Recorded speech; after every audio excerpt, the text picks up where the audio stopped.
What up, Whiskey Ginger fans? If you want to come see the Red Rocket live, we've been through this before. I got a couple dates left before the Red Rocket tour in 2020.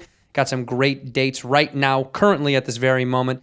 I'm in San Francisco, California, one of the greatest places on planet Earth. Beautiful bridges, beautiful people, freaks, geeks, lots of hills. I love it.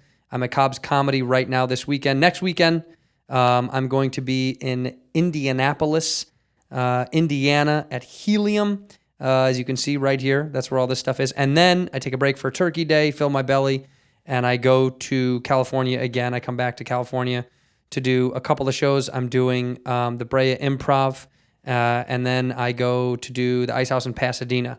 That's it for the year. That's it for me. And then I'm going to go party a little bit. And then it starts the Red Rocket Tour, as you can see right here. This beautiful art. How sexy is that? Thank you, Jenna and Joseph, for killing it. It's beautiful, man. We're going to be touring around this beautiful country, kicking out fun. And all these dates, I'm trying to do a Fridays with a Fan, where I kick it with a fan. I'll put it up on my Instagram, so follow me on Instagram. Subscribe to this, please. Like it. Go to the podcasts and leave a comment. Give me 5 stars. Do whatever you got to do to promote this, push it around. Spread the word, man, because I really do appreciate you guys very, very much. I mean that. It means a lot to me to be able to do this and connect with the fucking fans. I love it so much. It is incredible for me. And I want you to help keep this thing running so I can keep doing it for you. So subscribe and do all the good stuff. And do yourself a big favor and enjoy the episode.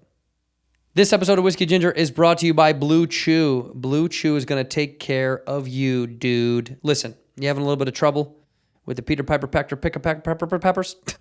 If you're having a little bit of trouble with your the man downstairs, do yourself a big favor and go to bluechew.com and get yourself some excellent enhancements, okay?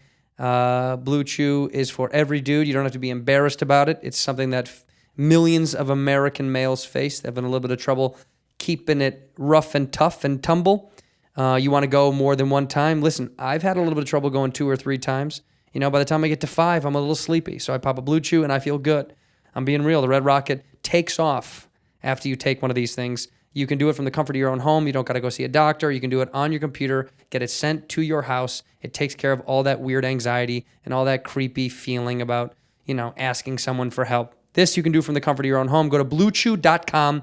Use the promo code WHISKEY to get yourself a first free sample. Pay $5 for shipping. That's it. So go to bluechew.com. Use the promo code WHISKEY and get some more boost to your Red Rocket. In here, we pour whiskey, whiskey, whiskey, whiskey, whiskey. You're that creature in the ginger beard. Sturdy and ginger. Like vampires, the ginger gene is a curse. Gingers are beautiful. You owe me $5 for the whiskey and $75 for the horse. Gingers? Oh, hell no. This whiskey is excellent. Ginger. I like gingers. Ladies and gentlemen, welcome back to Whiskey Ginger. My guest today is one of my favorite people on earth. I say that for all my guests, but I mean it once again today. It's Mr. Duncan Trussell. Duncan, thank you for coming. My pleasure. Thanks for having me. We're drinking a little bit of Eagle Rare for those that need to know. Dunk and I are both having it It's really good. straight up, which is what we talked about off air, is that a wise Irishman once told me, there are no rules to how you drink whiskey. Some people like it on the rocks. Some people like it straight up. You like it up.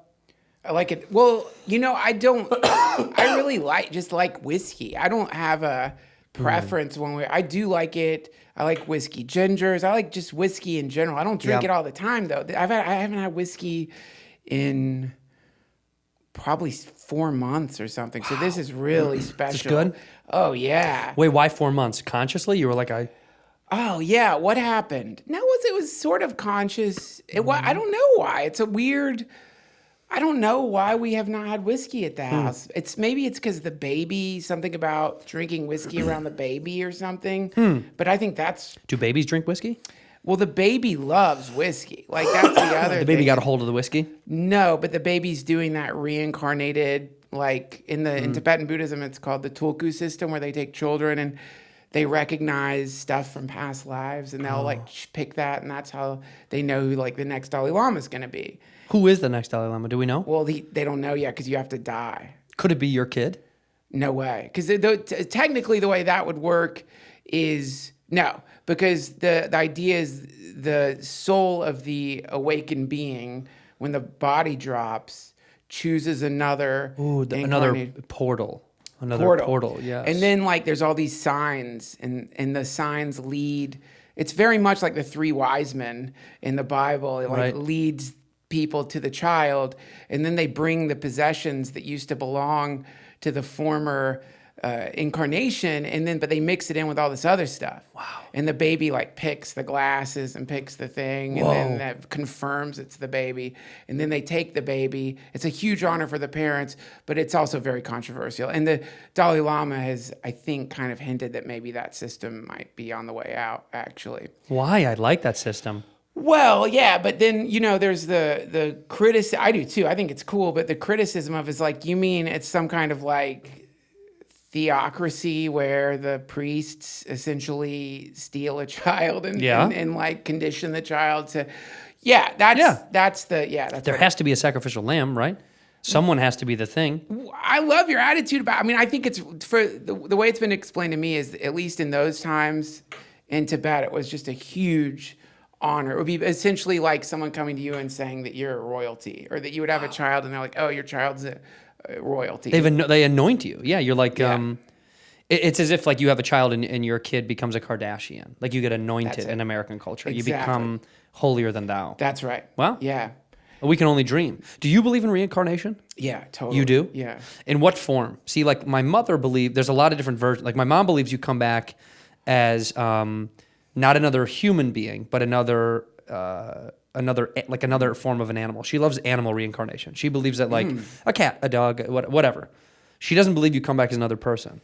Well, I think like the analysis of that stuff, it starts with like this life. So yeah, and we kind of talked about it for a second, but it's sort of like you can look at your life and see that in the continuum of just your life, you've basically reincarnated. If you look at you now versus when you were a baby, you have reincarnated. It's two completely different forms. Right. And then also if you look at the phases of your life, you realize like, oh shit, it's some like far back, it might as well have been a different life. It's a different house. It's, and the older you get, the more you realize just how true that is. And yet there seems to be some kind of thread running through it all, which is the identity or a sense of self or being something. So the way I've been taught about reincarnation is that it's more like a momentum thing. It's like anything that has momentum in the universe,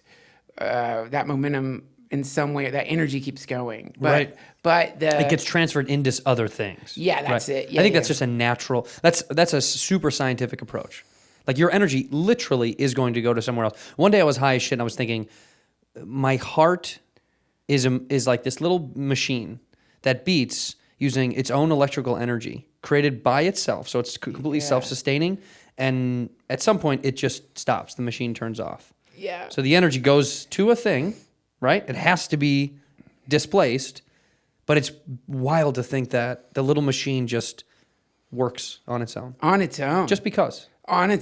That's fucking crazy. Fucking crazy. And then when you start doing that analysis at how many things are automatic that require zero input from you. And then you take that, you extrapolate that to like, the next time you go buy anything, like just watch how you buy something, and it's crazy because your body just goes into a completely automatic series of movements in the most fluid way. Yeah. And you really don't think about it. You pull out your card, you swipe the card, you look at the person, you say thank you in some fake ass way, or maybe you're serious, maybe for a second you like catch an eye, like you look at them, you're like, thanks. Yeah. And then you leave. And then, but you really, if you look, it's mostly just completely automatic. Right. And then none of that exchange really has any connection to the person that's given it to you, right? I guess the parallel could be like when you first started exchanging gifts or first started exchanging goods for services, there was a literal connection with the person that gave you the thing. They either made it or they're exchanging something for you because it's worth something to you and them. In this case, everyone we're purchasing things from or obtaining things from has zero connection to the thing they're giving you. Almost always. Almost right? Like a car salesman doesn't give a fuck about Hondas. He just has a job. He didn't make the Honda. No, yeah, he doesn't care. But the place that we come from is a place where we used to make the thing to trade or sell the thing to get things in return. Yeah. So that's why like human connection, I think, is severed a little bit, because when people complain like customer service is dead, it's like, it's not that it's dead. It's just that's not a part of our world anymore. That's unfortunately, it's just a truth. It's like Right. we don't. Not that we don't need it. It's just it's not a high functioning way for us to operate. We no longer can create all of our own stuff and use that for exchange any longer. That's right. Yeah, it's true. It's and the shit that we're like, even the manufacturers of the things that quite often the manufacturing process has so many little parts that there's no one even invested in the final product. It's just a thing that's gotten woven together. Yeah. And no one will even, some people don't even know what they're fucking making. There was a great documentary on Netflix called American Companies. I think it was called American Company. And it was basically about the rebirth of the GM factory by this Chinese company that bought it.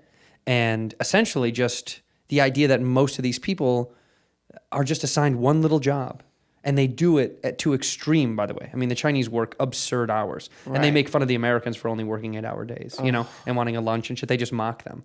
And so they stay after. They're like, we just stay.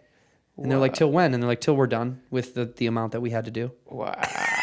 It's fucking, dude, it was crazy to watch. I mean, it started this harmonious thing of like a little town that's going under, being rebirthed by this Chinese company coming in, creating more jobs, all this stuff. Really, it turned into it was warfare. It was just like us versus them at some point. Really? That's essentially what happens, because their way of life is so different. Our way of work is so uniquely different. Fuck. It was nuts. So they were like, Americans are lazy. That's literally what the documentary is essentially like. Americans getting mad at work conditions being poor and unhealthy, and Chinese saying American are lazy babies. That's literally what the documentary is about. So, wow, that's incredible. So they're sort of like, that's just like late stage industrial capitalism reaching the apex, which is that the worker not only is unaware of that they're being exploited, but the worker has started taking pride in the level at which they're being exploited. Yes. And it's like other workers are like, well, you know, they're like, yeah, we don't want to get exploited as much as you. They're like, you fucking pussy, let them exploit you. Don't you have any pride? Be a grown-up and let them eat your soul alive. It's almost like if you're going to be, it's like the idea, like if I'm dead, just bury me in the ground, let the bugs have me. You know, it's like, well, it's like if I'm already sacrificed to this thing, then let me get eaten totally alive. Just ravage me. Use every single piece of me because I don't give a shit. Yeah. That's what they did. It's a wonderful documentary. It shows, I mean, many other angles. That's not the only point, but that seems to be the pinnacle of the apex of the documentary is all about the sacrifice that culture makes versus what our culture needs and is used to. Right. And by the way, every single second of the day, you're like, yeah, fucking people shouldn't work in fucked up conditions. Like of course not. That's insane. Like, they just have been conditioned to not complain because they're lucky to have jobs, and it's part of the social zeitgeist. It's like, you just don't complain. Did we talk about, I don't think we did. And I don't know how true this is. It's a thing I heard, but I think it's true. How during the Industrial Revolution, they started putting clock towers in towns. No, I don't know this. Oh, yeah. And people were like basically rioting because they didn't want the clock towers. The clock towers were getting put there because they wanted people to come at a certain time. Right. And before that, people didn't really function like that. You just made it when you made it. Yeah, yeah. Or when the sun was coming up, you would want to go work on the land. Right.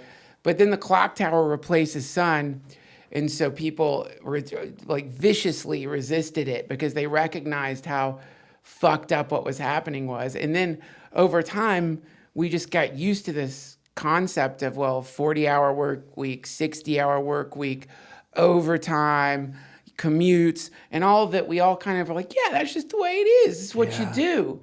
But it doesn't really have to be that way. No. But we think it's that way, so we keep doing it. Do you ever think about that thing of like, what would happen if everybody just stopped working for a week?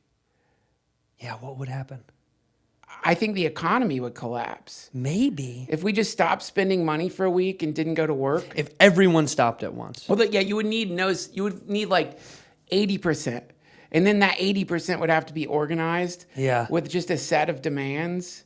The problem with any of this is, or like, when somebody says like, these massive problems on paper should be easy to fix, right? Like massive starvation and hunger and like poor water sources around the world. Yeah.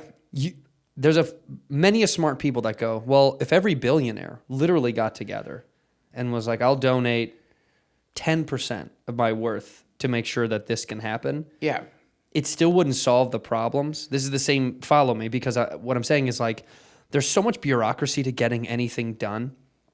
Like if you do a TV show or film or really anything, or even a live stand-up show, you begin to realize how many puzzle pieces need to like fit to make one thing happen. Yeah.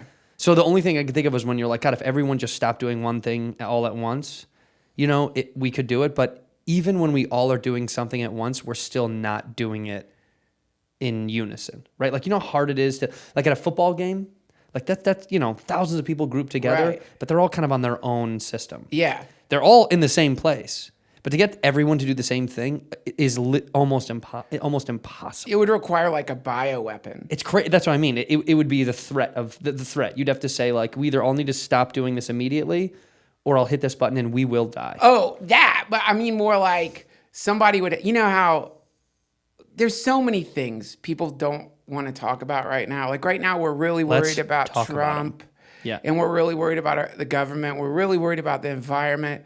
But like people don't seem like they want to talk about some of the other shit, which is CRISPR, gene editing, and that shit's insane. AI. Yeah. And you know how much of what we do is just genetic data that we're reacting to and imagining it's free will. Right. So I remember interviewing this guy at Singularity University, which is like Ray Kurzweil, and this guy, I think his name's Peter Diamandis, and they're all these like, they just study technology and look at like what you're talking about, which is what are like the main problems on planet Earth? Right. One of them being dirty water, like filth. Yeah, if we could clean the water, if we could figure out a really low cost, environmentally friendly mechanism for cleaning water, then we would instantly eliminate a huge swath of diseases that are waterborne illnesses, and that would solve like one of the big problems of the world. So they look at like that top-down stuff, like what's at the very pinnacle of the real issues. Right. Yeah. So, and what they found now is the real problem is that in the center of the earth there is a being, a very evil being, and he goes by many names. Yeah. And it's essentially what we call the devil. And so, if we can kill the devil, then all the problems of the world will stop. But you want the devil to thrive. Well, look, it's like, I don't see why we're going to do some kind of bigoted shit against the devil. What is it that he lives in? We're going to keep colonizing all the way down into hell? Is that our plan? Yeah. Chop the head off some subterranean being? If you think it has a head. It has a lot of heads, but that's one of the problems is the heads grow back right away, Right. But they grow back as your parents. So like you cut the heads off and then you have to cut your parents' heads off, and then it's a real fucking mess. It's just a continual, it's just a big domino effect. The problem, I think people aren't realizing it. This guy in this interview, he was telling me like, the problem is that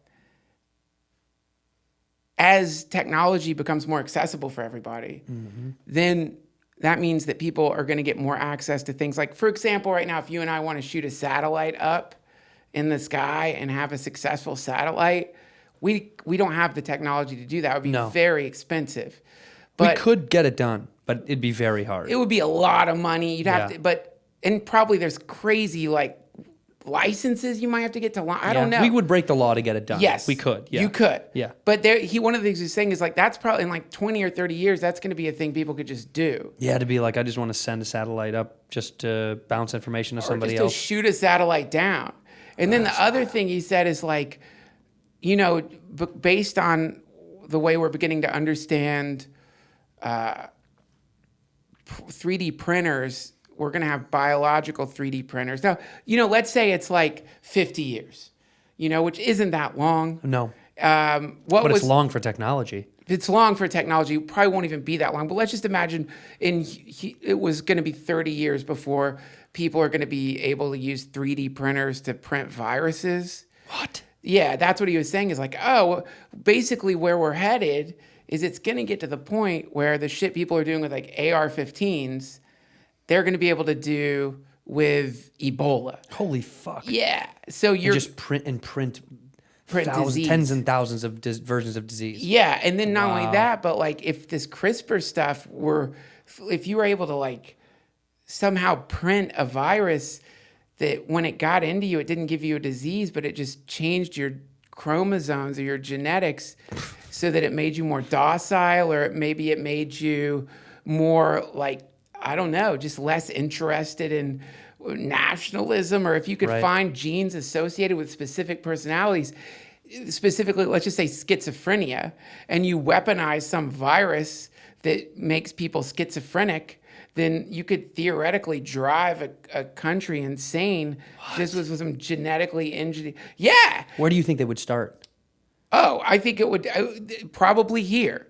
But I mean, like, what group of people do you think they would target? Because I feel like whenever diseases or, whenever things are created, whenever the government is aided in pushing out of something, whether or not you believe that to be true is your own opinion, but whether or not you think that crack wasn't targeted, that's your opinion, I guess. But like when diseases and these things are kind of not just created or pushed, they tend to be kind of like pushed at an extremely specific group because they know that that'll be the funnel effect to like all the other things. Yeah. Who do you think they would give the diseases to first? Whoever's sitting on the fucking oil, man. See, I think the homeless would be the first to get these diseases. Yeah. And it will activate them to spread it in major metropolitan areas. Sure. Because I read this article the other day about there was 9,000 attacks by mentally unstable and or intoxicated homeless on civilians last year. 9,000. Yeah. And they said it's up 30 times. Are you talking about the hot bucket of diarrhea story? Hot bucket of diarrhea. I saw that. Yeah, The that's what it was. worst thing that, like, just- a woman got a hot bucket of diarrhea dumped on her head. Yeah. By a homeless guy downtown. Now, so I love Reddit, and I was reading the Reddit thread of the comments Yeah. because some of the comments are so funny, but some of them are really smart. Yeah. And somebody was like, if it was hot diarrhea, there's a chance that he heated it on a fire. And Yeah, then- because it couldn't have come out and stayed warm for that long. well, someone was like, no, he probably was like storing it up in a bucket. I think it sat in the sun for a long time. Yeah, and then the response to it was, if someone's crazy enough to save their diarrhea up in a bucket, all bets are off. Meaning, why not? Yeah. Why wouldn't you heat your diarrhea up? Yeah. With like a little Coleman stove and a wooden spoon that you're Right next to sitting- his soup, there's his actual dinner is there, and then his shit party is there. Yeah, right next to the soup that's like getting processed through his body to make his fucking horrific It bioweapon. begins and it ends. But I gotta tell you, man, to me, I feel like that would be my luck, is I'd be the guy in the tent next to the guy who's slowly heating his fucking diarrhea and just smelling the waft of the cooking, bubbling, when it just starts bubbling. That first moment when your diarrhea just starts bubbling. Because who eats? Yeah. Because in human history, like outside of like nuclear, I guess when like Hiroshima happened, there was probably places where diarrhea naturally started boiling or something. Like, and there's a disaster. I imagine, or in pits, there must have been when there was Diarrhea pits? shit pits. Yeah, people had shit pits for a long time. You know what I mean? People had shit pits prior to bathrooms. People just had shit pits. Right. You dug a hole, and I'm sure shit pits that got filled up by certain.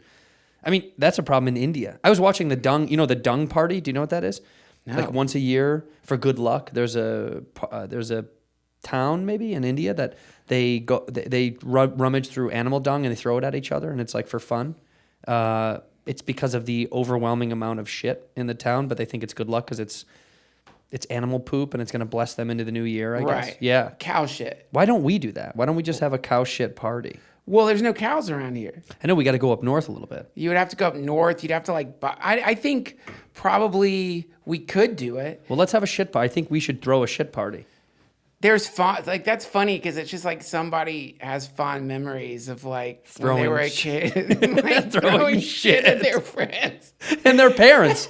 They you get to have a little bit of sweet revenge at throwing shit at your parents because it's joyful. It's a celebration. Can you imagine? It's like having a punch party. You know what I mean? To your abusive parent, just being able to punch them for one day. Yeah, watching that streak of fucking cow shit smatter in their face. They have to act like they like those kinds of things.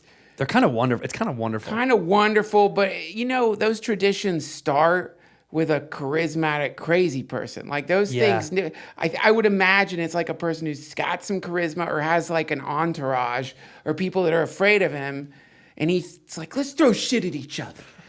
And they're too weak to be like, no, I don't want to do that. They're too weak because they want have to go along with it. Yeah, like, okay, sure. It's like if a famous guy did that. Like that's the level of popularity. That's what power and fame can do. Yeah. Like if a local famous guy was like, we should throw shit on each other. Everyone's kind of like, I don't know. But the famous guy is like, do it.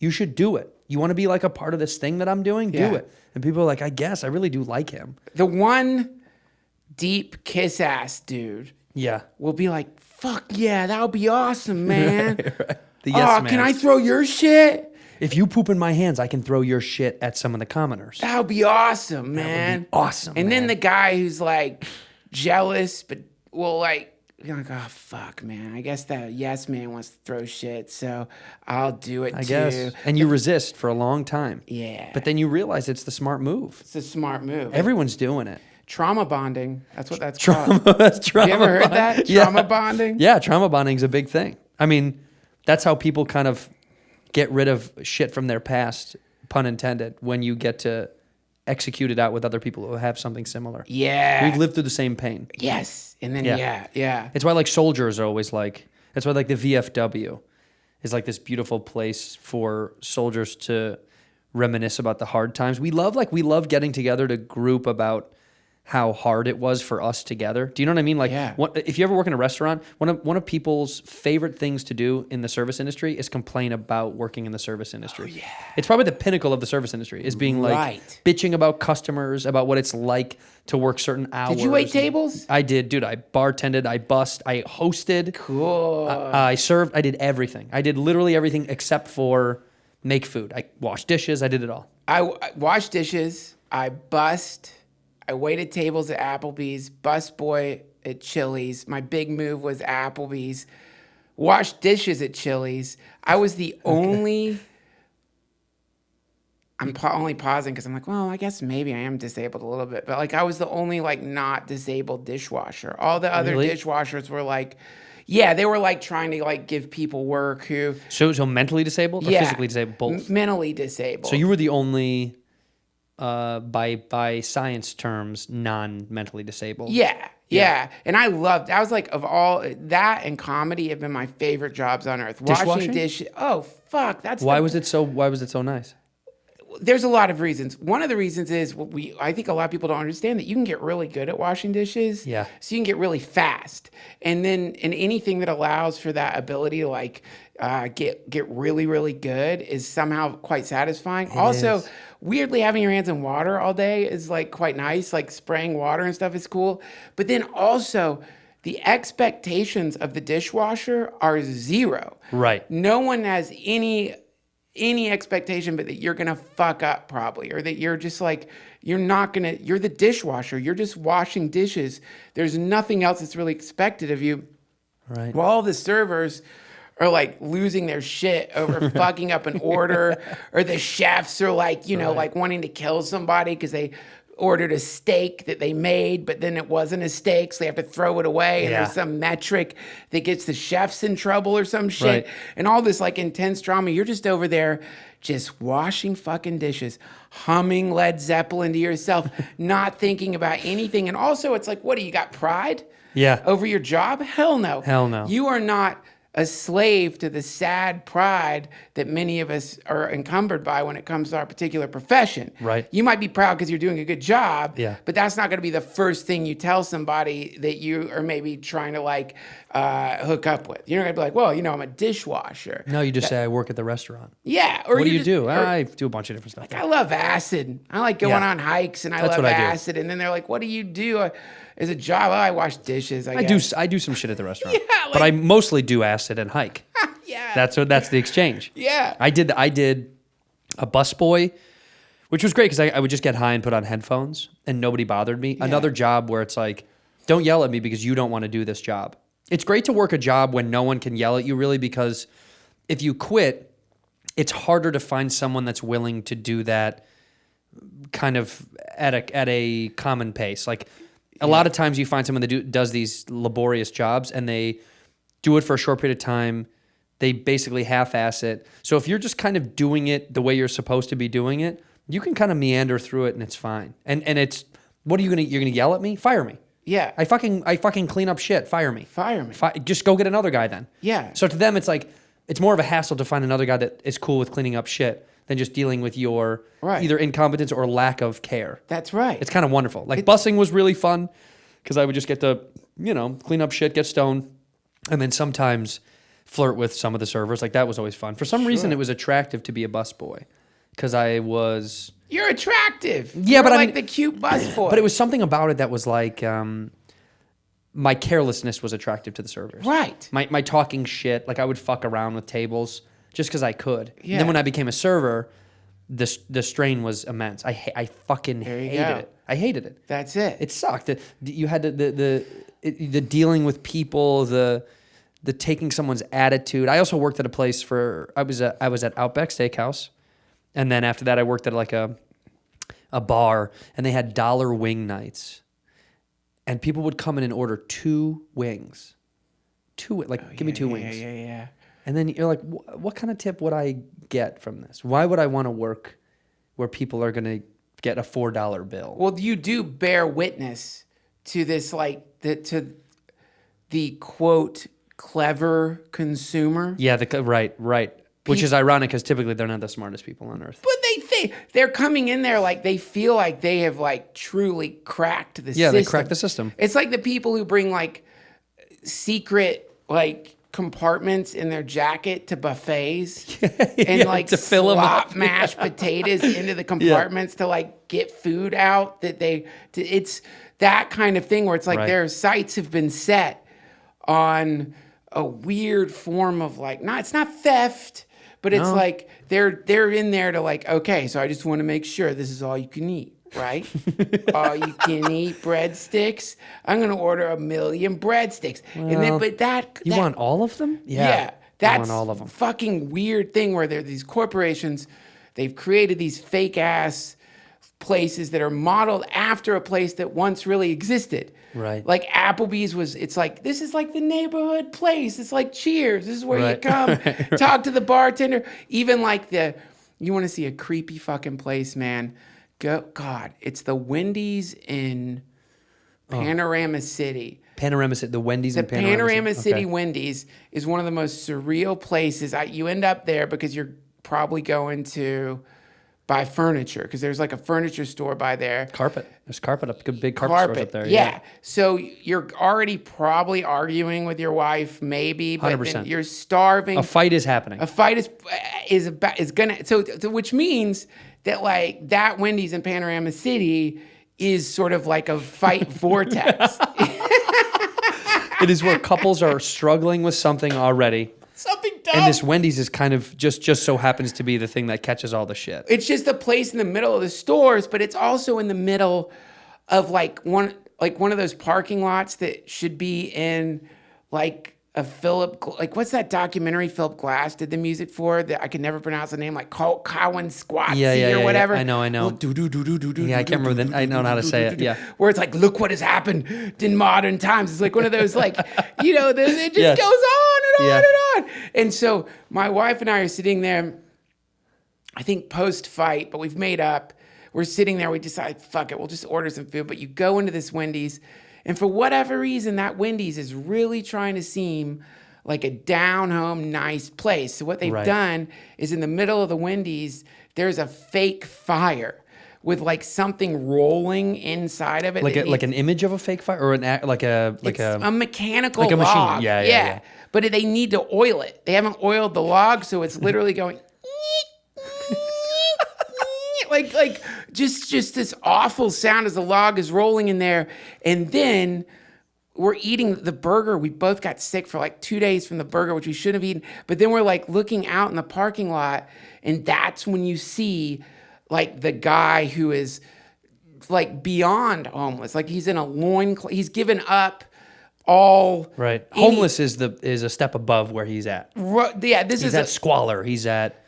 Or he's enlightened. Maybe he's like an enlightened being, or Sure. he's some being that's like transcended society altogether, or is he just someone dedicated to just really, really being like Free, maybe. What? Free. maybe. Free. Totally free. But cut like if he was like in a set department, if there was a set department, they would be like, you got to take some of the grease off of him because no one's gonna believe that. Right. He's like, but so as you're eating this weird burger, listening to the squeak, yeek, yeek, in this fucking place where they really have someone's like, let's just make this seem like a ski lodge in the middle of a parking lot, Right. and then you look up and there's the guy gesticulating weird like hand mudras or gestures that appear to be some kind of sorcery, staring up at the sun, and you're like, what dimension are we in? Yeah. Are we still even in Earth? It's the kind of place where if you saw like the shimmering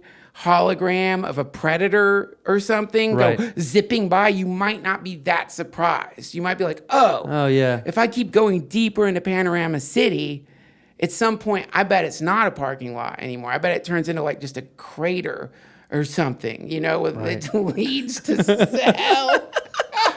Another portal. Why Yeah. is it that these places, these outskirt places, tend to be the portal to another world? Why is it that typically they don't happen in major metropolitan areas? Do you think there's a connection between that? Because like the more I watch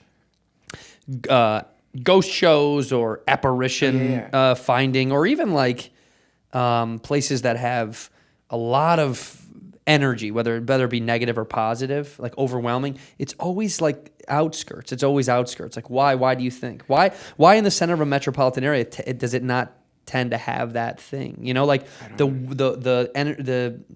the apparition worth of a place tends to be how far it is away from the center of things. I wonder why. Well, it's like, this is what one of the, you know, I don't think we're going to have it in our lifetimes, and we're probably never going to have it, but it's one of those dreams I have is like a rewinding device so that I could, you know, you always think like, and I know, man, I have no idea how this works, but like we were saying earlier, this momentum, it carries on. Yeah. So then that means that theoretically, if light has been bouncing off the earth and is going into space, then we had a way to travel faster than the speed of light, does that mean that we could then beat the light that emanated from the earth in like the 70s or the 60s or 50s and look at what the earth looked like then? Like theoretically, could we have some kind of time telescope and look back?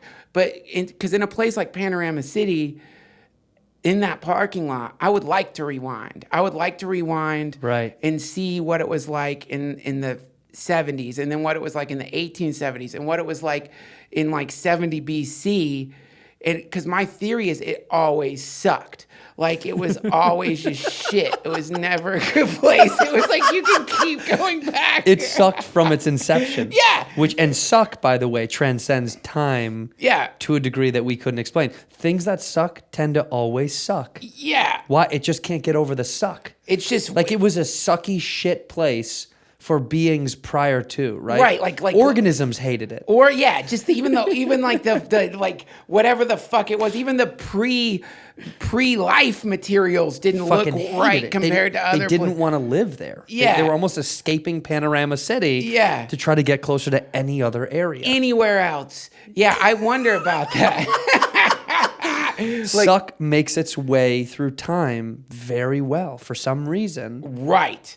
It's hard to change. Or is it like maybe at some point someone did some horrible thing? Like, we don't know. There could have been some ritual, some warlock just was like. Something cursed that area. Yeah. Whatever it was, ruined the energy of the area, and now it exists forever like that. And sometimes I do like when I'm like, when I let my mind go where it wants to most of the time. Which I love about you. Thank you. But I don't believe this stuff, but it's fun to think about. But sometimes I think, wait, maybe just one very, very evil person lives nearby, and we're experiencing the hell radiation coming from their heart. Right. And it's just like cursing. Like maybe there was a time when people were like, oh, you've got a darkling around here. Just find him and like cut his head off, and the place will be cleansed. Right. You know, but we don't know that now. So it's just like, oh, something's off here.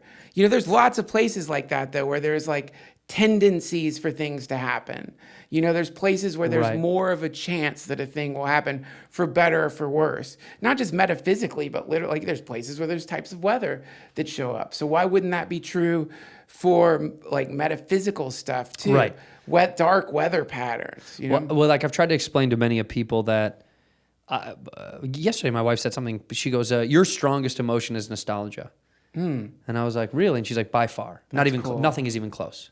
She goes, "Even like the love you have for me is not even close to nostalgia." I was like, "How could that be true?" She's like, "Because the way it connects to you is so unexplainably unique. The way you act is very strange."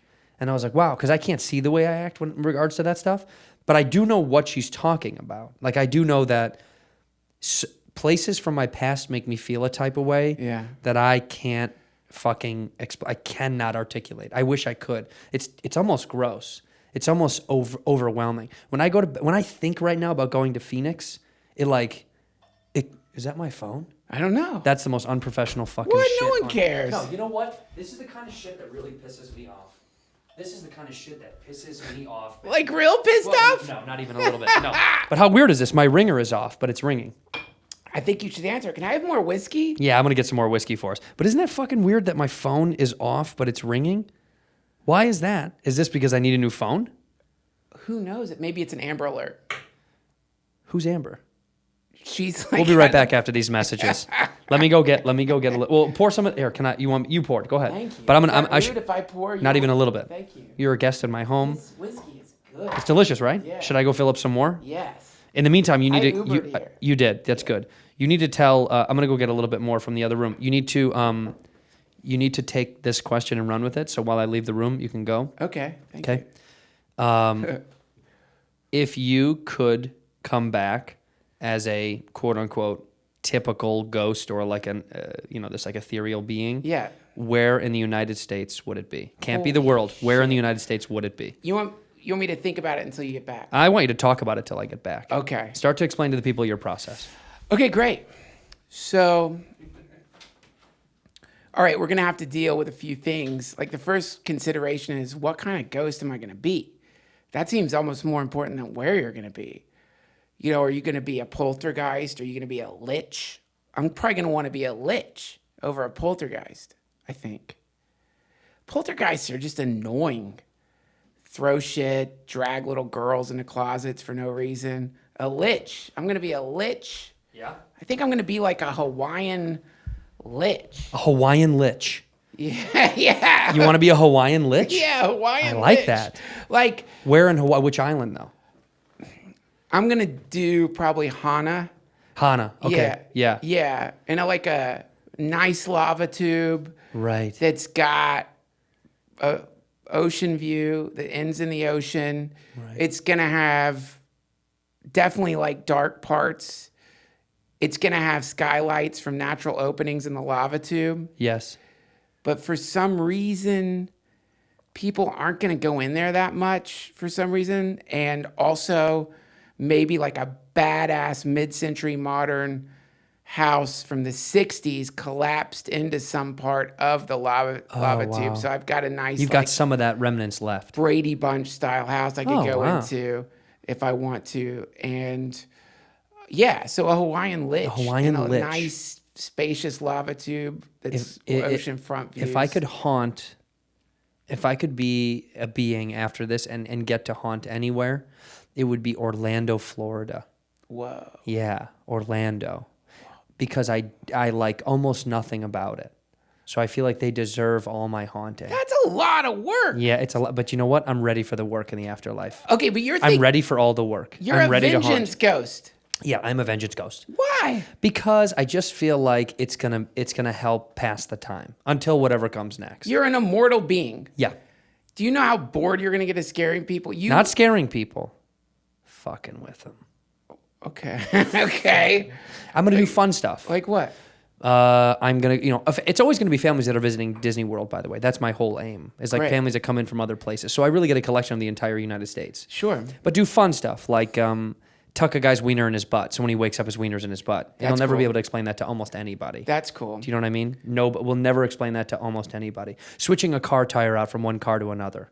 How? Okay. I have ultimate ability. I've thought about this. I can do almost anything. Listen, man, I'm not trying to shit on your Don't shit on my but, plans. like, I want to talk about getting that wiener in the butt. Okay, sure. I've thought about this a lot. So, Yeah. first of all, A lot of people sleep on their side. so technically, not to get ghost nerdy on you, you're a poltergeist. Yeah. Because you have the ability. You're not a wraith. You're not a No, I'm a phantom. poltergeist. You're a Yeah. poltergeist. Yeah. So you're gonna have to like figure out a way to do this without the guy waking up. You're Not- assuming you can. A lot of people sleep through a lot, especially someone that's not drunk or on drugs. Okay, so it's like people who are doped up at Disneyland. Yeah, like some fat dad who doesn't give a shit about his kid. That's also like, I'm just doing this to keep this marriage together. It's falling apart. He hates Mary, his wife. He cannot stand her. So he blacks out. He goes home, back to the hotel. He just falls his fat body onto the bed. Okay. Then he lays with one leg, half over the sideways, so his cock is kind of between his legs. Okay.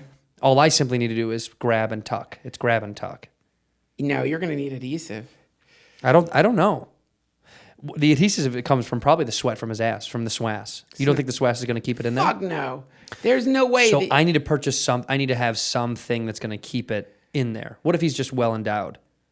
I it's a think big if enough he's penis, it well can tuck. if he's well endowed, it changes everything. Well, then I'm looking for guys with big dicks that are passed out on Yeah, booze. but how much is that? How often are you going to get that? I feel like that's your more common than you special- think. Yeah, it's more common than you think. I've seen a lot of fat, drunk losers at Disney World. with big dicks.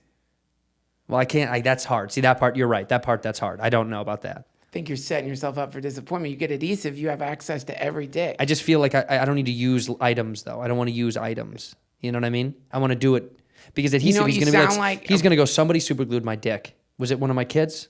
Somebody did it. That's great. It's gonna fuck with it. That's truly Okay, okay. All Otherwise, right. you're just gonna be like, oh, my dick got in my ass again. Again? Yeah, this guy's dick. Do I probably- follow one guy for the rest of his life and just keep tucking his dick in his ass? Yes. You're gonna have to haunt That's a this haunting. guy's That's a taint. haunting I would love. This guy goes on Dr. Phil. He can't explain why his dick keeps getting put in his ass every They day. try to do like one of those sincere 60 minutes things, which I love, which is like when like 60 Minutes or any of these shows takes a person.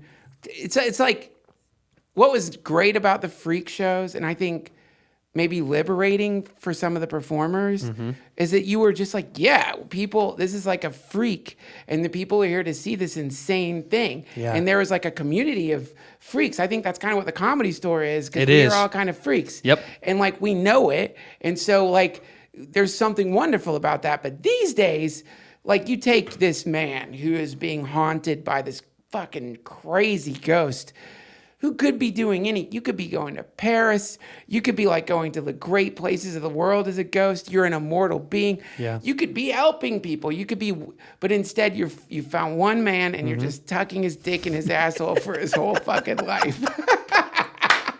Isn't that beautiful? There's something amazing about that. So, but you know, what I love is like you take that guy, I could see the interview with his wife. Yeah. And like no one is watching that show. Nobody. Because they feel sorry because they're watching because like, holy shit. Hey, come in here. Look at this crazy motherfucker. His like dick goes in his ass every night and they don't know how to stop it. It's like ruining his marriage. It's fucking up his colon. They don't know what to do. He's getting like infections in his dick. But they filmed it. It's coming up after the commercial. They put cameras on his ass and dick at night. And look, oh my God, it looks like something's actually grabbing it and pushing it in his ass. But they would play it all sincere. Yeah. And the interviewer would have to be like, wow, this is like, we don't know what it is. Science can't explain it.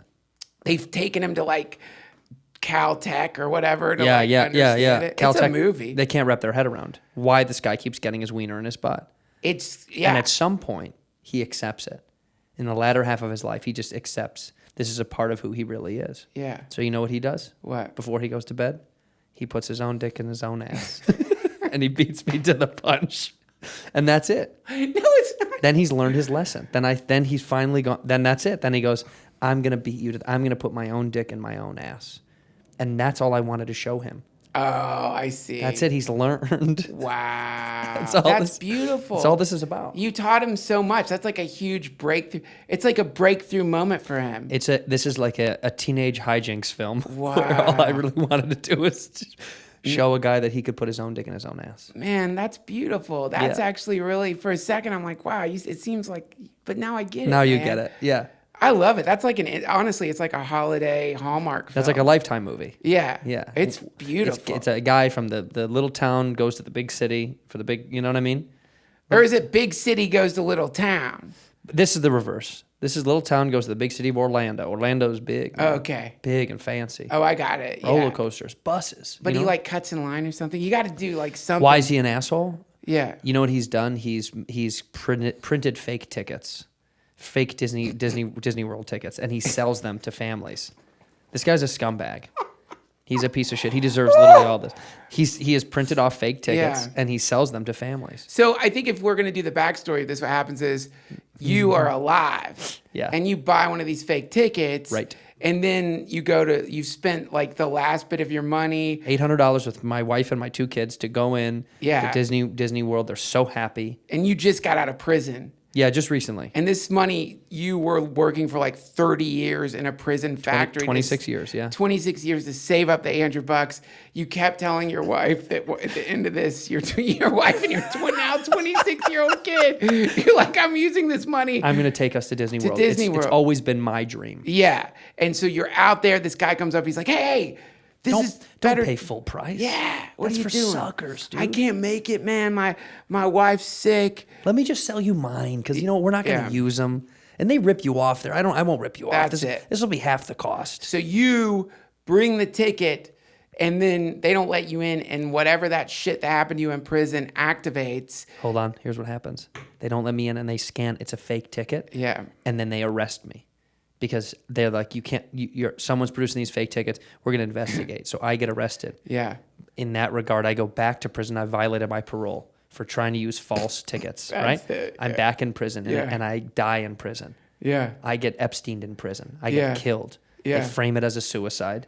They Epstein me.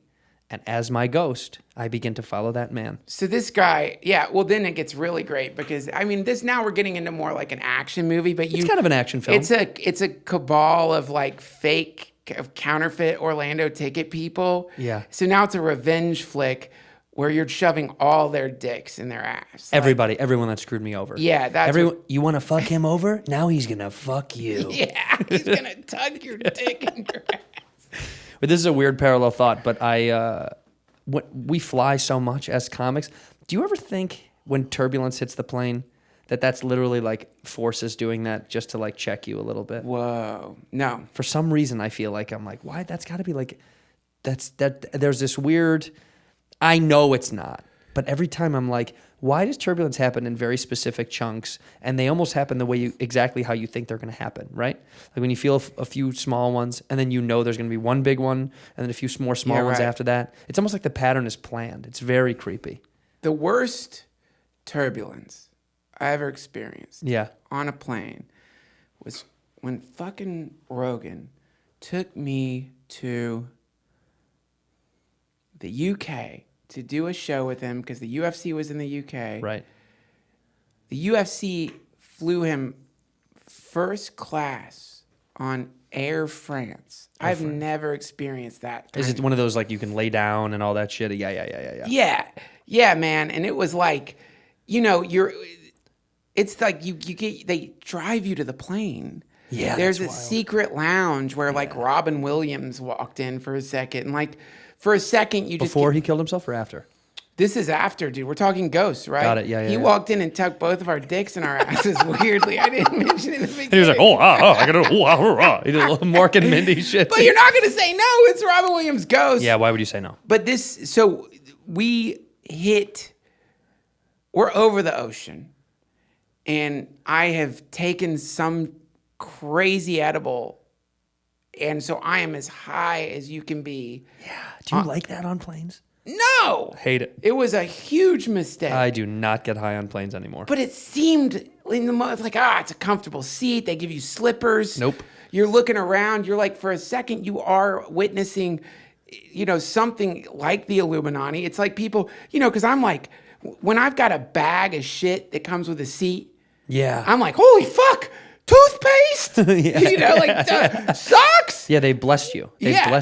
blessed you with these items. Yeah, it's pajamas. Yeah. But then you're looking, I'm like, holy, what the fuck is this? What life is? Then you look over and there's some guy who definitely looks like he could turn into a reptile. Yeah. And he's just like, oh yeah, time to put on my flight pajamas. It's like no big deal for him. That's what you do. You put on your flight pajamas. Very normal. That level of insane, crazy wealth. But yeah, we hit this fucking ocean turbulence. Hard. And somewhere in there, I'm high, and I'm like, maybe Joe is Satan, right? It kind of makes sense, Like he's lured me into. Maybe he does this maybe this is one of the things he just does in hell. Is he takes you into this beautiful place, and then just the plane crashes, and crazy thoughts like, why did you think you deserve this? What in your mind did you really imagine this made this is sense? what you got? Yeah. Air France first class with Rogan with your fucking plane pajamas and shit. You thought this was real? Come on. God is going to take you out right now. You're like, the simulator is going to annihilate you. You're out of your level. And then in like a thick fucking French accent, which I can't do. Try it though. Mothers. I can't do it. Mothers. I can't do it. Mothers. Hold your infants. Mothers, hold your infants. That's what he said. He said Mothers, hold your infants. Yes. Hold your infants. Ding, ding. Weird bells. Ding, ding, ding. Mothers, hold. And you're like, oh my God. This is not good. People are sleeping and he's waking them up telling mothers to hold their infants. I'm thinking about this fucking awful book that I saw. I didn't buy it, but it's like the transcripts from black boxes. Oh, fuck. Oh. Yuck, yikes, yo. And by the way, the phrase mothers hold your infants sounds like it's one of those things that's on a black box before it goes. It is. I'm sure it is. Mothers hold your infants? Yeah, mothers hold your infants so that you're holding them when you crash into the ocean. But then, yeah, man. There's one in that book, one is very sad, which is the pilot just started singing lullabies.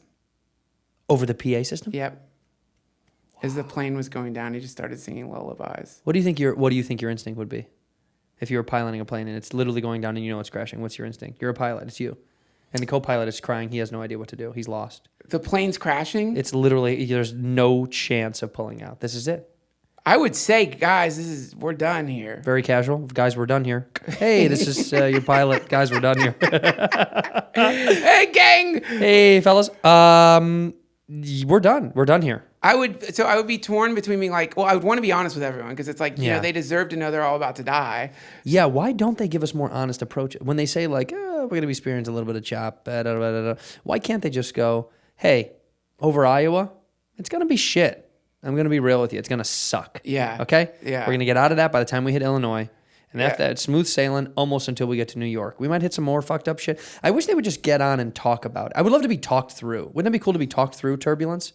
Like if they could just get on and be like, whoa, that sucked, right? Fuck that. Listen, we're going to keep this moving. Yeah, it'd be awesome. It'd be also so cool if there's like you could choose what channel you dialed into on the plane, which is like you want hyper formality where we're like, we're going to hit some turbulence. Do you want like to listen? Choose which version you want to hear. Yeah. That would be fucking wonderful. So the pilot is like, oh yeah, this fucking sucks. I've been this climate change probably. I don't know what it is, but it was never like this when I was a kid. I'll tell you that. And that being said, that means we don't know what's going to happen. That's cool. That's kind of what I would want to hear. Fucking golf ball size hail could easily just smash through the window right now. And ruin this whole thing. We're all dead. We plummet down and we're I dead. don't know what's going to happen. P.S. You know how much I get paid? Shit, baby. I just want you to know that. Shit money. Baby. And I don't feel good. Just so you know, I don't feel great. I don't want to be up here anyway. So I just want you to know I'm not going to crash the plane. But I'm not going to. If it's going, kiddo. Yeah. If this is my time, then this is my time. And I'm at peace with that. It's a very realistic channel. Yeah. It's a very just realistic channel. What if there was a what if you could tune into one of those for your daily life? What if there was some sort of like headphones you could put in that was telling you what's going to go on in your daily life and give you the real breakdown? That'd be great. Yeah, like, listen, man, this next thing is going to suck. You just got to get through it. It's not that big of a deal. Just get through it. If it coached you through it. Well, that's what one of the things I fucking love about Buddhism is that one of the invitations in it is just stop trying to change for a second. And so it's really it's an interesting thing. Just be, right? Yeah. It's basically like just the truth of suffering. So sort of, it's like, and I I'm not very good at doing it because I always want to feel better if I'm like. Do you think anybody's really good at doing it? Yeah, happy people. Well, see, but you say that, but don't we continually kind of have this comparison of others' happiness? And in some regard, we're all kind of hunting for a higher level of happiness and satisfaction. Don't you think most people are that way? Yes, So who is ultimately happy? Well, what's so paradoxical about the whole thing is that the moment, like I guess the best way to put it is, have you ever gotten in a huge fight with your wife? Yes. And you wake up the next morning, you haven't resolved the fight, but when you wake up, you forget that you got in the fight. Do you know what I mean? Like some awful thing happens. Yeah. You wake up in the morning, you don't remember the awful thing at all. You're just laying in bed, and in that millisecond before your like biocomputer boots up, you feel like wonderful. Like it's just like there's a sense of like, whoa, this is great. Like you're alive. You're just existing. It's before you even know where you're at. It's before you even know who you are. There's just this sense of like, and then all of a sudden you remember, and you're like, oh God, no. But right before that happens, this is nice. Yeah, there's a moment of peace. That's what you are. That's what you are. So that's like the fundamental nature of you. And then a story appears that you're telling yourself, and in that story, there's all the suffering and pain. So the idea is like before all that kicks in, you're wonderful, and then the other stuff starts kicking in. So now we have anxiety or whatever. We have fear, anger, whatever. But then what's really interesting is if like you don't resist any of that for a second, and you just look at the anxiety, you look at the anger, you look at whatever it may be, feel it, you realize it's a perfect feeling. Yeah. Like the anxiety is perfect. Like the anger is perfect. The sadness is perfect. When you really look at how incredible it is that your body is just effortlessly manifesting perfect anxiety, this like resonant, real feeling. It would like imagine if you had to make it yourself. Like if you had to do it, you had to make the anxiety. You couldn't. It's so perfect. No, you couldn't produce it. Stunning. And then if you look at like the thoughts that are then begin to surround the anxiety, the horror stories you're telling yourself, the vividness of it, it's like, holy fuck, I must be some kind of genius that my mind can just instantly shit out hyper-realistic prognostications for some kind of dark future with me exerting no effort at all, but with a kind of realism that if it was on a canvas, people would like think I was one of the great painters of all time. Right. And my mind just spitting it out, no problem at all. Right. So when you really start looking at the individual pieces of the suffering, you realize each individual piece is perfect. It couldn't be more amazing. It's startlingly beautiful, even in its worst, like even the worst configurations. And so then within that, in Buddhism, the diagnosis is like, yeah, really the problem is just more that you're resisting the feeling than the feeling itself. It's you're trying, you know what I mean? That you're trying to get out of it. Right. You want it to change. You're wanting to not be there anymore. We don't like sitting in it. That's it. Yeah, we just don't like sitting in it. Yeah. It's hard for us for some reason. Really, really hard because to it's endure. instinctual, right? That's instinct. That's got to be instinct based. That people are uncomfortable with their own discomfort. They don't know how to live with their own. They don't know how to be uncomfortable, even though they've created it. Yes, that's I want to like. So if like something is malfunctioning, I want to fix it now. Right now. Within the next 10 minutes. Right now. Now. I want to come up with a plan. and then I want to change it right then. And so that's you get reactive in that way, because it's just hard to not just to sit in the pain, but just to sit in not insecurity and not knowing. To not do anything is almost even harder. That's almost more challenging. That's why it's so hard to be at peace with oneself, because you're like, I have to change that. I have to fix all this stuff. I feel that all the time. I feel an overwhelming sense of I have to do it right now. If I don't get it done right now, I'm going to have a fucking panic attack. Yeah. And she's the opposite. She's more like the old bag, my old ball and chain, the old anchor. You know what I mean? The old slag, the old slosh bucket. No, she's more balanced in the idea that she's fine with it. That it's like, yeah, just, we'll figure it out. I'm pure panic. I'm more like, if I can't get this done. I'm so far away from being a Buddhist. I wish I could learn more about how to calm. I learned about SRF. That I liked. Her dad's into that. What is that? Self-Realization Fellowship. Oh, yeah. Paramahansa Yogananda. Sure. The original. I read some of that. Probably the hardest, thickest read I've ever had in my entire life. Just extremely arduous. It's just so thick. Yeah. Right. It's kind of like, I'm reading this book right now my neighbor gave me called At Swim Two Birds.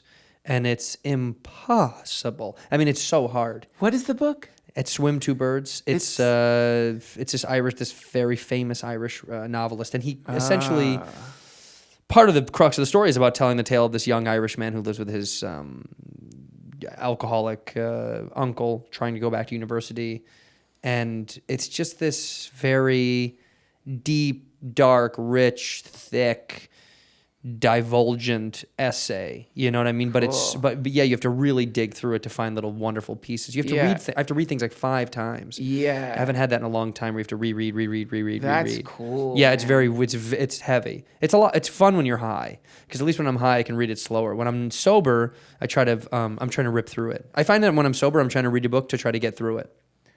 It's odd. Yeah. Like I'm just trying to do it because I'm like, I want to get it. I want to go to the next page. Right. All the goddamn high school, elementary school conditioning, which is rewarding you for finishing finish, close it, go. Not even understanding or anything or about really it. paying attention. Yeah. I'm kind of absorbing some of it. You know what I mean? It's almost like when I'm sober and I read anything really, not just books, but like articles or things online that I'm like trying to like sift through.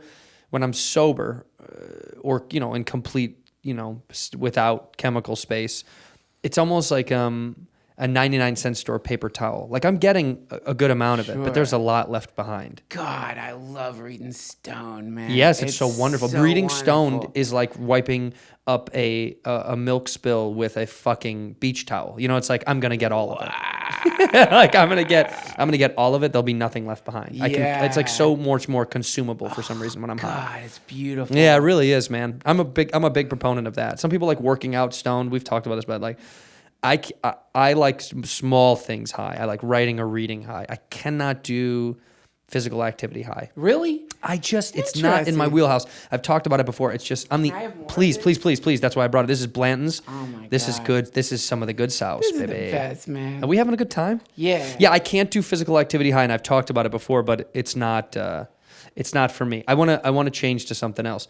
We've talked about this. You took somewhat of a small break from stand-up or from comedy, you said. Not a small break. I took a huge break from stand-up. Well, but like on the scale of comedy, maybe not, right? Like, well, not on to the you scale. or to the community feels big. To me, it felt big. Right. It'd be nice if it felt big to the community. My assessment of most comedians would be like, well, maybe they noticed, but I don't know if anybody was staying up. I think comics do. I think comics notice. That's sweet. But I also think people assume when you take a break from comedy, it's for your own well-being. Yes. Right? So like I almost always find the one thing the comedy community is incredible. People know, fans have kind of, the people that are listening that kind of listen to a lot of comics, they kind of understand that like it's a tough fucking game. That's right. So when someone goes away for a little while, the first assumption is they probably need to go away for their own. It's not like, what the fuck, man? Fuck that. Back in there. Yeah, bitch. No, it's never that. It's more like fans assume you just need that time. Like he or she needs the time. Whatever the reasoning, family, personal. I think it's so nice to be this connected to fans in this generation because now they understand. I think 20 years ago, that wasn't as clear. That it was just like, what the fuck, bro? I mean, even 10, 15 years ago when Chappelle went away, they called him a crackhead.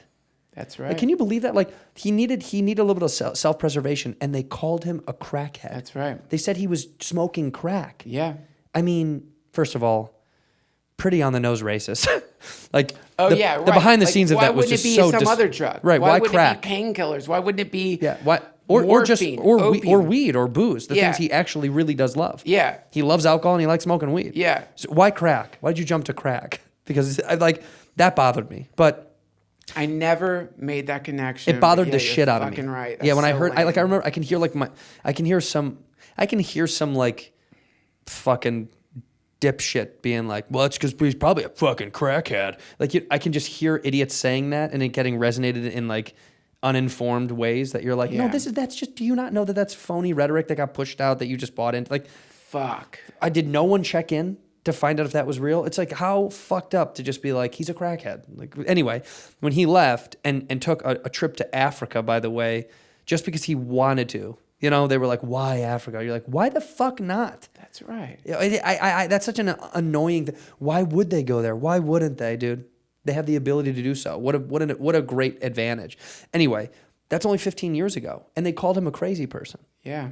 So when you went away, you took some time off. You took what you say is a big time. What was the honest moment that you realized you wanted to take some time off and go away, and why? Oh, that's a great question. So I started realizing it when I was in New York, and I realized that I was not. Like some of those fucking New York comics are such hard workers. They are. They're prolific. They're focused. They love comedy. Like they're purists. You run into Yeah. some purists in New York. Big time. And I think like what started happening there is I began to realize how much I was taking comedy for granted. I realized how lucky I'd gotten. I realized how special the stage was. And I realized that because my mind was not connecting with it in a way where I was loving it, and that my material was not up to where I wanted it to be, and the shit I was writing I wasn't that interested in, and I was writing out of a sense of desperation or fear. I just didn't like what I was saying up there.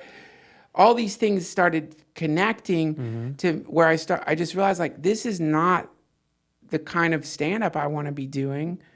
These audiences deserve people who love what they're fucking doing, and god damn it, if I'm taking like 11 minutes or 15 minutes or whatever the time is in New York away from a comic who's really in love with the art form at the time, so I could get up there and regurgitate jokes that I've been doing forever, that was, to me, it seemed kind of unethical. It seemed like really not cool to the audience. It seemed disrespectful to the fucking art form of stand-up. It seemed to fly in the face of like a lot of the comics I love who taught me stuff. And so it wasn't a sudden decision, but that was how I was feeling. Then my dad passed away, and that hit me pretty hard. But then I had a baby at the same time. And then another thing I can't talk about happened. It's a great thing that people find out about soon enough. Yeah. So all these things intersected, and it was like, oh, well, I've got some really good excuses to take a fucking break from doing stand-up. And then I just took a break, and Not to cut you off. I'm interested though. Please. Were you, when you started having this lull in your writing and or performance, did you knew your father was going to pass away? And was that present in the reason that perhaps that's why your comedy was suffering? No, that wasn't. That was. It was a lot of things were sort of Converging at once, and it just was like, but all that bullshit aside, man, it was just I wasn't being fun. I wasn't funny. I just I don't know how to explain it except it was what I felt like I was being mediocre. Right. And I was not putting the time into it that I'm putting into it now, and I wasn't. My heart wasn't in it, and it was just like. It was embarrassing, and it was not right. And so I don't know how to. I think you're saying it. I know it's frustrating to try to say, but I know Yeah. what you're saying. Like I understand I understand what you're saying because we all have these lulls and moments, and yours was heavy, and it was just so heavy that I'm not going to say the comedian's name, not just out of respect, but I remember when I first started comedy, I was waiting in line for Last Comic Standing outside of the Hollywood Improv, sleeping on Melrose Avenue outside of Fred Siegel, and it was maybe the second season or something. I don't even remember what it was. Man. And then this comedian, she said she had kind of been around for a while at that time. Like I had known her she had done stuff before, and she was waiting in line behind us. And she said, I took 2 years off when my brother died because I was so unfunny that it was rude to pretend that I was a stand-up comedian anymore. And I was like, wow, did you think you were going to quit forever? And she was like, no. But I just knew I just needed to not do comedy right then. Fuck yeah. It was kind of a weird awakening because I was just getting to the beginning of my career. And back then, I was like, fuck that shit, dude. Like, what do you mean, dude? Once you quit, you're gone. Because I was young. I really did feel that way. I remember thinking that. It could be that way. Well, but in retrospect, now that I'm older and a little bit more informed, both in life and in comedy, it makes more sense than anything I've ever kind of experienced in comedy. Was like, sometimes life happens and you have to figure out what your adjustment levels are for your professional life and your career. Like, there's a balance that people don't understand, that we also have to be humans and be comics. That's and true. I think that when these things are coexisting, it's hard to fucking admit that you want to not do something anymore. The thing is, it's not hard if you're not a comedian. Sure, right. It's fucking hard if you're a comedian. Yeah. But to me, it's if you can stop doing stand-up, then you're probably not a comic. Right. If you Period. can cease, right. If you can really just stop and it's over and you're not going to do it anymore, then that's to me a victorious realization, because it's like you have freed yourself from an endeavor that was bringing you no joy. Right. And more importantly, you've freed the audiences from witnessing a fraud. And these are, and all more importantly, you freed up stage time for people who are spending the night in front of fucking clubs because they love it that much. Right. These are all really good decisions to make. And I knew in my mind, I was like, if I stop doing this and I don't want to do it anymore, then that's okay. Right. I don't mind fully admitting, like, oh yeah, that wasn't for me. I don't know why I was into that shit. And I was prepared for that. But really the reality was a bunch of shit happened in my life that was incredibly stressful, incredibly heartbreaking. And that produced a good time to not do stand-up. And then now I fucking love it. If I don't call into the store, I'm like, holy fucking shit. If I have to fucking cancel now, Right. which I had to do because I was sick, I'm like, fuck. Do I just go in there sick as fuck? I just want to, do it. I want to just do it. And that's what it used to be like for me. And now it's happening. Now it's that way again, thank God. And it's wonderful. And I'm writing again and I have all new jokes and it's like great. But there's no way I could have gotten there by fucking just getting on stage like a zombie, like Right. someone stuck in some horrific loop, like literally like someone who wandered out of a senior citizen's home or something and was just muttering the same 15, like someone with a head injury. Is that the car accident guy? He's back. Yeah. Yeah. You don't, if you're like, I remember like if like something came up where the spot wasn't happening, or I would be happy. That's not good. That's a bad man. place to be. That's a bad place Bad to be. place You're to not be. working in a fucking factory, man. You're not like, this is like a beautiful thing that you get to be a part of by some crazy stroke of luck. And so anyway, I agree with you, man. I think like in any pursuit that involves creativity and art, you need to find, well, there's a saying in Buddhism that I love, not too tight, not too loose. So it's like, with comedy, if you get poverty mentality, not just about money, but about the abundance of your imagination to produce jokes. Right. And you start trying to like squeeze jokes out of the asshole of your brain like you're constipated. You know what I mean? And you're Yeah. just like, and now you're writing fucking stupid jokes about shit you saw on Twitter or whatever. And stuff that you don't really even find funny. Yeah. That's what happens. You'll start writing stuff that you yourself read back and go, that's not funny. I know that's not funny. Yeah. What am I going to fucking sell them this product? And even worse, you're not interested in it. Yeah, not even a little bit. Like, at the very least, be interested in the shit up there that you're talking about. But Right, if because they you're- can smell it on you. Yeah. Isn't it weird when you say when you are saying shitty, worthless jokes, they Yeah. can smell it on you. It's like you radiate the bullshit. They know. Yeah, as much as people say like someone's like, oh, our audience, you think audiences are dumb or smart, or are they getting smarter or dumber? I will say this: I don't give a fuck how smart or educated the audience is. People instinctively feel your bullshit. You could be the best salesman around, the sociopath genius of being able to manipulate someone's emotions. Sure. When you're telling a joke that you yourself don't find that funny, Yeah. they can fucking tell. They can tell. They could be the most blank-minded, empty-headed idiot. Yeah. And they could tell that you don't really think it's that funny. Oh, yeah. Even if they don't care, if the crux of the joke is something they wouldn't even get in 1,000 years, Yeah.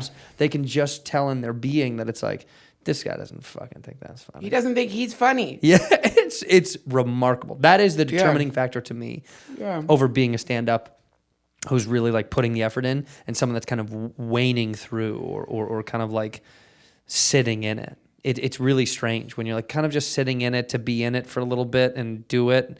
You can feel it. That's why when someone's like the thing, quote unquote, like she's got the thing. The thing is just being able to buy into your own shit. That's right. You have to buy your shit. Like, Yeah. if I'm not eating it, why the fuck am I feeding it to these people? What a weird world, you know? Like, That's right, man. why would I? Yeah, that's fucked up. It's like the idea of why you cheers a glass. You know, you would cheers a glass to have your beer spill in my beer in case you poisoned me. You know, that was kind of an old. Really? That's an old adage. Yeah, that because everything was wood, so wood would smash hard and not break. Right, glass would crack now, but you would smash beer to make sure that someone that poured you a drink or a beer wasn't diluted or poisoned or having eaten. That's why you look people in the eye too, to make sure they're not a liar. Crazy. Yeah, you used to cheers to make sure people aren't full of shit. Now this may be an old, you know, what are those called? You know, like social adage or something or whatever. But whether or not that's true, that's the same kind of idea. If I'm not believing it, why the fuck do I think that? Why would I think you're gonna believe it? Right. The hardest part in comedy, by the way, is to make sure that all of your shit. For me personally, I guess I shouldn't speak for, but the hardest thing is to make sure that I really do think that's fucking funny. Because if I don't think it's funny, I promise I can't sell it. If I think it's funny, I'll sell the shit out of it. Right. I'm a fucking genius salesman if I really like it. Yeah. You know what I mean? Like Yeah. sell an Eskimo an icicle. You know what I mean? Sure. Like I could do it if I buy it. Yeah. But if I don't, nope. Get ready. Get ready to watch me know in front of you it's bad. Right.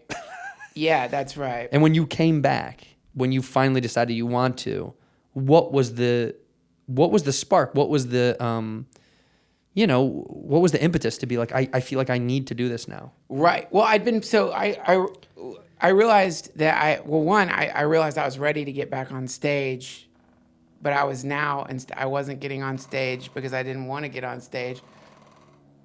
It's Morse code. Hello? No, it's Morse code. It just said everything's okay. Oh. I have a private jet flyover once in a while. Oh, and send me send Morse down code to signals. find out what's going on in our Oh, neighborhood Morse around. man. Yeah, Morse man. Those Yeah, are Morse man. cool, man. Yeah. Those are important too. It cost me $700,000. Fucking expensive, It's but it's really a worth- ripoff. But you know things that are okay now.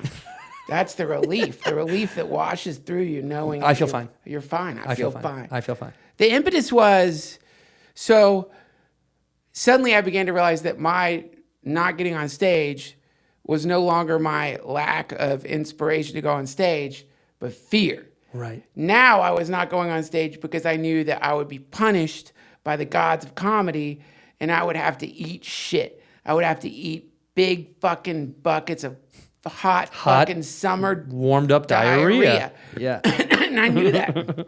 And so I knew that I was going to have to, more than likely, deal with that level of deep humiliation. And because I had not been working out, and I was going to go to the Comedy Store and which is a place for like champion level comedians. Yeah, it's the pinnacle ring. It's like the top tier. Yeah. Yeah. And I would have to go there and fucking eat shit. So then then I realized, oh, cool. Now I'm just being a coward instead of being a fraud. Right. And that was pretty cool because it's like, okay, awesome. I'm just scared now because I don't want to eat shit. And then luckily I have an amazing, very supportive wife who was like, just go. And she just started telling me every week, you just call in, just call in, just do it. And then I did it, thank God, and they gave me spots again, thank God. And then it wasn't what you would call comedy special level material because it was all fucking brand new shit. But it was a delight. It was wonderful. And it felt good, and it worked, and it felt good to be home and hanging out with you. We've gotten to hang out there and hanging out with the comics and the community and being back in the place. It's just so vibrant and alive, and now my heart feels good again. I feel okay again, and it's like, oh, cool. I'm a comic. My dad died. I got freaked out, and like, yeah, and that's the best because it is important. You know, you can separate comedy as the art form that it is, and that's true. But it's also the community. It's also the whole thing, the connections. Standing in the hallway with like Whitney Cummings and Jeff Garland, they're helping me punch up a fucking joke just on the fly, and you're like, I am in heaven. How do this is the best thing ever. That is one of those things. I mean, listen more to Whitney than Jeff, but yes, but definitely.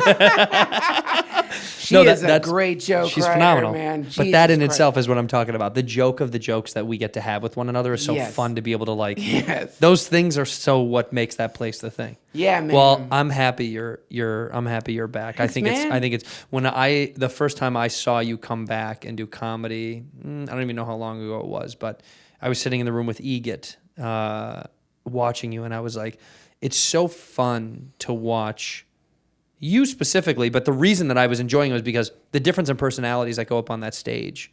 Yeah. It's so unique. I know. From like Joey Diaz to you, to Jesselnick to me, to Dalia to like none of these people have anything really comedically in common other than being funny. Yeah. No. That's it. And that's the great job that Adam's doing because that was Mitzi's when I was the talent coordinator there, man, that was like really one of her focuses was how do we make how do we make this the most diverse show, not diverse in the way like in race. It didn't have to be race. It was just diverse in comedy. No, she meant like literally like the way comics dress, the way they look, the shit that she would know the shit they were going through. Yeah. You know, or like, and she also understood the conflicts comics have there and how she thought it was funny to take comics who were fighting and make them bring each other up. Yes. If you were to break up, Adam does that sometimes. It's one of the funniest things you can do. Well, like Brennan and I had like this weird bullshit beef that we've squashed and it's gone. We talked about it on the show and all this. I had him on the show to talk about it. Which Brendan? Neil Brennan. Oh, Neil Brennan. You guys had a thing? Yeah. Damn it. The fans know. I fucking went over it like hardcore. But Brennan and I butted heads and we talked about it pretty openly on the podcast over why we've since resolved and everything's okay again. But Adam would fucking make me bring me up or vice versa. That's great. Yeah, it was why, and he knew, and he would just kind of was like, I don't know, man, those are the good slots. You're getting the good times, but I knew he knew. You know what I mean? Like he knew, but I was also like, you could move me one down. It's still in the best time slot that I'm getting. I'm getting phenomenal time slots. You know, it's like you could move me one away, but he wanted it to sit a little bit. And by the way, I will tell you. It made me a stronger comic. Yeah. It was crazy because vindictively I wanted to perform so hard when I would go up after him. Like I wanted to murder. You know what I mean? Not to like blow him out of the water or anything. I just wanted to make sure that I still shined as a comedian because of my insecurity of our fights. Our fight was bullshit and I was angry at the fact that I lost a friend. So I was mad. I wanted to crush. Wow. Yeah. And I fucking would. I would go on and I felt on top of the world. And it wasn't a fuck you to him at all. It was a testament of my own like frustration and ability to use that to fuel whatever I was writing or whatever was going on. So I think it was extremely divisive on Adam's behalf, but good. It wasn't like, I never went up there was like, fuck Neil, it's never like, we never, he always gave me great intros. It's not like he used any of that negatively towards me. That's the one thing. You could fucking hate the next person at the store. You could literally be like, that person's Yeah, a bad person who I don't absolutely. enjoy. I'm still going to bring them on with as much professionalism as I have anyone Fuck else. yes. To me, that's one of the, like, you have to do that. Yep. And I don't, like, apply many rules to comedy. Right. Most don't exist. But god damn it. Yeah. If when you bring up the next fucking comic, you better make it seem like Jesus Christ Is coming. back. And because it's like you're at that point, it's not whoever you have beef with or don't have beef with, or you don't like their comedy, you do like whatever the fuck it is. It's not them. It's a comic that's coming on stage in front of an audience To perform. And that fucking audience got babysitters, and that audience is paying a 2-drink minimum. And people are on a fucking date, and they took a risk on a date to a comedy show. You don't know what's gonna fucking happen. So that audience is like really the sum total of all the energy that went into the, you know how it is when you're married. Date nights are important, man. Yeah, I must. And then you add a fucking kid to that. And so you've finally gotten out of the house for a second, maybe the first time out of the house since you had the baby. Yeah. That's a big night. So you're bringing the next comic up for them in that spirit, which is like, I know you guys, it wasn't easy to get out here. Here's an amazing fucking comic. And then if the comic bombs or whatever, It's on them. It's on them. Right. But it had nothing to do with your shitty thing. I hate that, man. Yeah. When a comic brings somebody up in just a slightly snarky fucking way, unless they're Yeah. doing a character. Yeah. And if things are different if you're doing a character. Yeah. Different if it's a character. But we know when the difference is. Yes. You Yeah. know when someone is being defiant just because. Like you know when someone's just like, who is it? And they bring him and they're like, I hope you like this guy. He's what this is Bob Weiner. You know what I mean? Like it's so rude.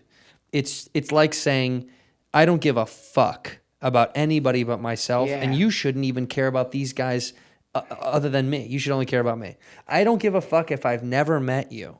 It's the same as if I hated you. If I had blank feelings about you, I'm still gonna go, oh shit, this next comic, phenomenal. Yeah. Yeah, because it's not me being dishonest to the audience. It's me setting the comic up to achieve what they've worked hard for.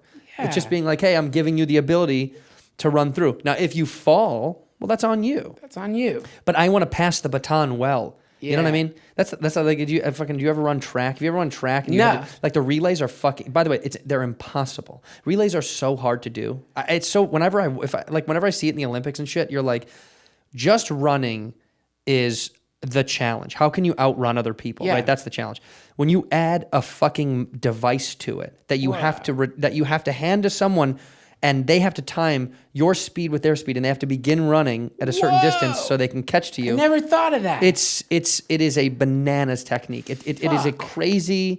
Some weirdo was like, and what if they had to pass off a thing? And you don't just stand there and wait to get it. You have to start running, and they have to get it within your rhythm of you got new speed, they've got old speed. They're dying down on their part. shit. You're just beginning.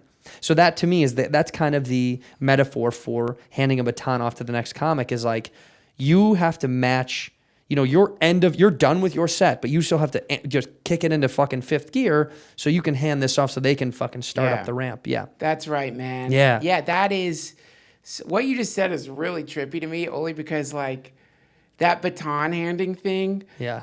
on a symbolic level is really cool, because like that's one of the crazy things about stand-up, and it was the way so it's like stand-up comedy is a very pure. I like the Comedy Store because it's like the purest form of university there could be, which Yeah. is that you don't apply, you don't send in a fucking thing, you don't have a GPA, they don't care about your credits. They do a little bit, but like, I know it because I've talked to Adam about people who have great fucking credits. And he's just like, let me show you something. I remember once there was a friend of mine who's got great credits, fucking funny person too. But he's like, I want to show you something. I've got three spots maybe that I can. And then like he was like telling me the comics that wanted those spots. I mean, these are people who are like sell at Carnegie Hall and shit. Yeah. You know what I mean? And it's like, but it's not just that. He's thank Christ, honoring Mitzi's system, which is there's also people there who no one's heard of yet. Yeah, and they who have are to be being heard too. Developed, and they have to be.